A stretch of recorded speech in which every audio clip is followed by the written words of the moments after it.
everybody, welcome back to the channel. This is MTG Ghoul Dude, and today I wanted to show y'all my Greta Sweettooth Scourge list I've been putting together. And I decided I wanted to go a little bit more, I don't know, a little stronger for this deck.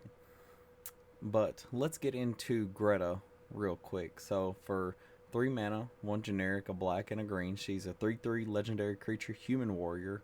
And whenever she enters, she creates a food token. For green, you can sacrifice a food, put a counter on a target creature, activate as a sorcery only. And for a generic and a black, you can sack a food, draw a card, lose a life. So what did I want to do to make this deck a little bit different? Well, I wanted to play Food Chain. Yeah, I know it's not going to be a super competitive Food Chain list, but you know, I really like the food aspect and being able to put Food Chain in a deck where it's kind of thematically funny and cool. It kind of just brought something out in me. So what are we throwing into the Food Chain? We're going to throw the Eternal Scourge because it's probably the easiest and the only one that I really just cared to really just dig for. So let's get into the ramp for the deck. And we're going to start out with our colorless. Starting out with Soul Ring, Mind Stone, Felwar Stone, Golgari Cluestone, Arcane Signet, Golgari Signet, Golgari Keyrune, and if we get into the spells like Dark Ritual, Many Partings, Farseek, Nature's Lore, Rampant Growth, Skyshroud Claim. And I consider this one ramp because this is going to turn all of our abundance of food tokens into mana rocks, essentially. Knight of the Sweet's Revenge, but later on in the game, you can sack it, and if you have a bunch of food and a bunch of creatures, you can just swing out because your creatures are going to be huge when you sack it to give all your creatures +X, where X is the number of food you control.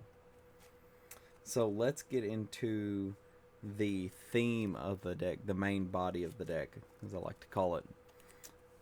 So we're going to start with the Underworld Cookbook because consistent food generation is a hard thing to do if you're not just consistently just pumping it out. Now I am missing, I think it's 3 cards for the deck. Experimental Confectioner that combos off with the Peregrine Took, and also what is it? I'm looking it up real quick. Pippin, Warden of Isengard, because it does actually help produce food every turn, and Restless Cottage in the non-basic lands because it does make food whenever it attacks. So continuing on, we do have the Witch's Oven, a Golden Egg, the Ginger Brute, just because it's good value and it's a food, Cauldron Familiar, Golden Goose, which is also part of the ramp, along with the Deathrite Shaman. Sir Ginger is great in this deck. I just feel like because you're going to be sacking food, and it's going to trigger and get bigger. And it's card advantage in a way because every time you do, you scry. And if you activate Greta, sacking a food, you scry her ability. Sir Ginger's ability goes on the stack first, and you scry. If you don't want the card, you can throw it to the bottom and draw the next card. But it also allows you to sack it for like a food, but you gain life equals to its power. And the Trample, Hexproof, and Haste is just a bonus if there's a Planeswalker. Blood Artist and Zulaport Cutthroat will be our outlets for the Food Chain line if I end up getting there. Curious Pair helps make another food and a body.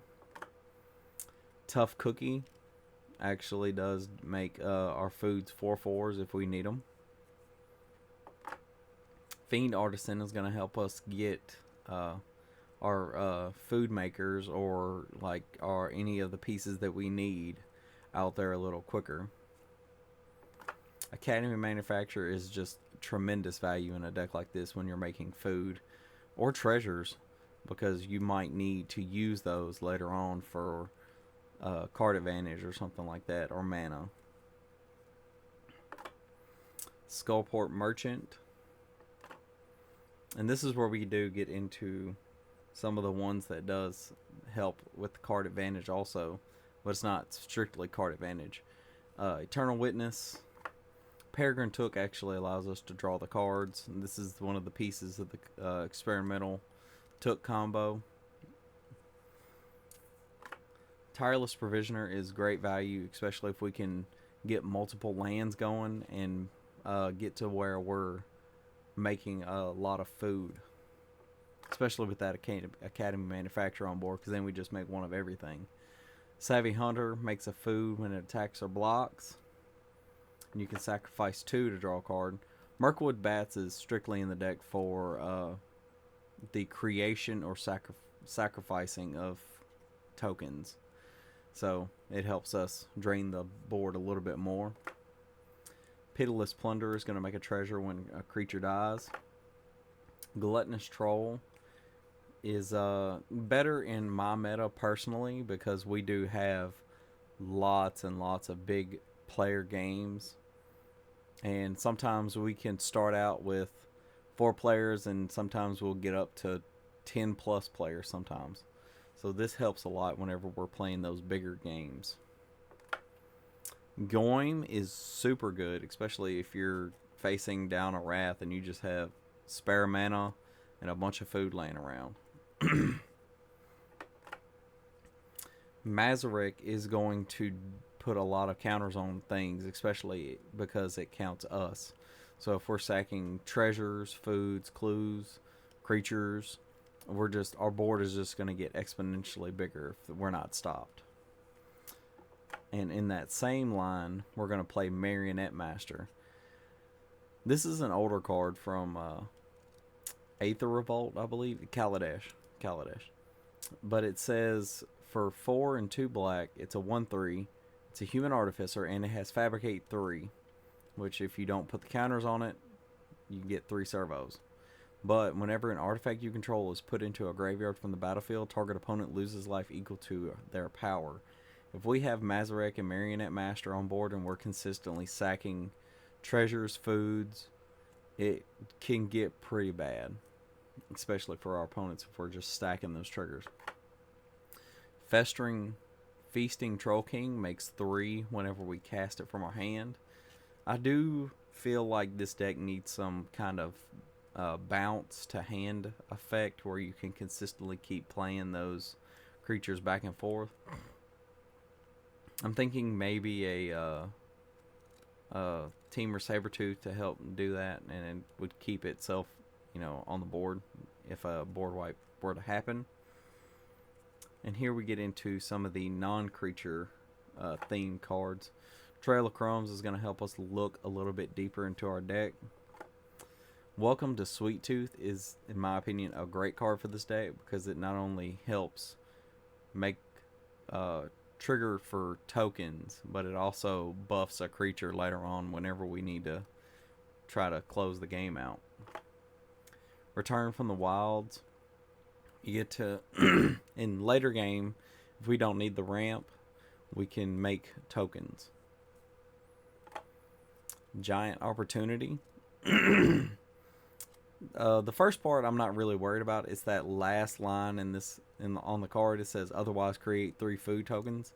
For 3 mana, 3 food, and if we have a doubler or something on the board, that just makes it even better. And Second Harvest. This is a great card in this deck, especially once you amass a whole field of tokens, and it just gets out of hand very quickly. And now we're getting to our card advantage. I consider Candy Trail card advantage because you're scrying 2 and you get to draw a card later. Body Count, if in the chance that we do suffer a board wipe, we get to get some cards for them. Foreboding Fruit will give us a food if we use all black mana, and we get to draw 2 and lose 2. Rowan's Grim Search. If we bargain for it, we get to scry 2, and if not, we just draw 2 and lose 2. I found this in a box, in a bulk box, at the shop I was looking at, and I was like, this is great for me because I'm not only just looking to draw a bunch of cards, but I can draw equal to the number of pretty much food, clue, and treasure tokens that I'm gonna have. So at 5 mana, if I have 5 tokens, 5 artifact tokens, like clues or anything, it just gets, it's good. It's a card for a token or a life at that point.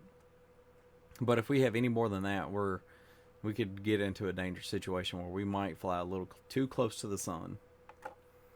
Lich Knight's Conquest. If we have a graveyard full of creatures, we can just sack all of our tokens and bring them back. This could be especially good later on if we have this in hand and we're going to end up bringing back everything, and if we leave our commander in the graveyard. Revive the Shire. It's a return, and it's a make a food. Excuse me. And now we get into the removal for the deck. So we're gonna hit him with an Infernal Grasp, a Go for the Throat, a Nature's Claim, a Return to Nature, Beast Within. Spider Food is going to be a removal with food benefits. Assassin's Trophy, Putrefy, and Culling Ritual.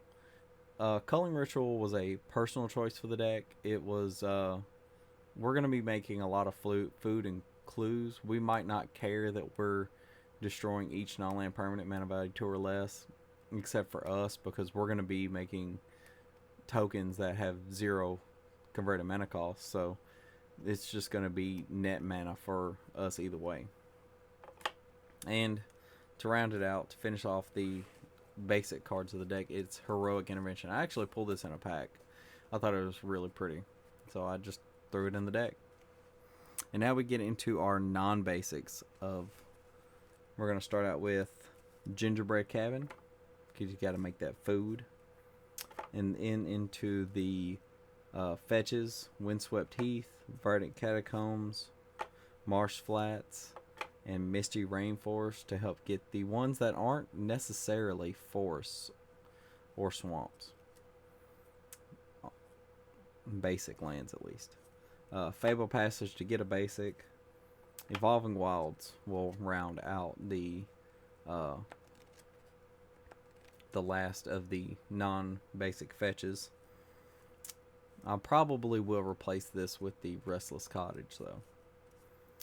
Then we get into our dual land type card lands. Bayou, Overgrown Tomb.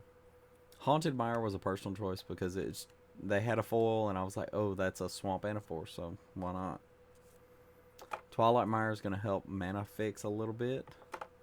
Undergrowth Stadium, because we do play in a multiplayer format. Temple of Malady is going to help us scry. Command Tower, Exotic Orchard, Dark Boar Pathway, Llanowar Waste, Witch's Clinic, because we do stand a chance to put counters on our commander and make her big, and giving her lifelinks seems pretty good. Bajuka Bog to help ruin those graveyards. Field of Ruin, Polluted Mire, and Slippery Karst to help cycle through our deck a little bit. And I did end up getting the basics from Wilds to help theme with the deck. But that's going to be it for today, guys. I really appreciate everybody that likes, comments, subscribes, and that is shared. And I just can't say it enough. I really appreciate it. It's I'm having a blast doing this channel, and I can't wait to see where it goes on from here. If you have any suggestions for the deck, leave them down in the comments below. If you have any decks in particular you want me to try and build, let me know. I'm always up for a challenge. But that's going to be it for today, guys. And I'll see you guys next time in the graveyard.